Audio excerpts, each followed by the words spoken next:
بسم اللہ الرحمن الرحیم. آج اسمبلی میں نئے لیڈر آف دا ہاؤس کے الیکشن کا شیڈول جاری کیا گیا اور انفارچونیٹلی جو چیزیں ہمارے سامنے آئی ہیں وہ یہ کہ جس طریقے سے اس پروسیس کو ڈیلے کرنے کی کوشش کی جا رہی ہے اور اس کے پیچھے کی جو نیت ہے وہ اور اس کی بنیادی وجہ یہ ہے کہ پی ٹی آئی کی واضح اکثریت اس وقت بیٹھی ہوئی ہے اور وہ اپنی پارٹی کے ساتھ جڑی ہوئی ہے.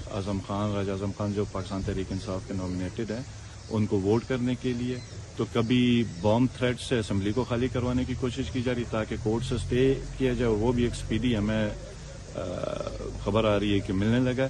اور پھر اس کے بعد تاکہ یہ پروسیس ڈیلے ہو جائے ہفتے کا. اور اس ہفتے کے بیچ کا جو پلان ہمیں اس وقت پتہ چلا ہے کہ سب سے پہلے ممبرز کو بریک کیا جائے گا, پرچیز کرنے کی کوشش کی جائے گی. گلگت بلتستان کے ممبرز الحمدللہ تگڑے ہیں. اگر اس کوشش میں وہ ناکام ہو جائیں گے تو پھر ممبرز کی گرفتاریاں مجھ سمیت کہ میں پاکستان تحریک انصاف کا پریزیڈنٹ ہوں تو کوئی لیڈرشپ نہ رہے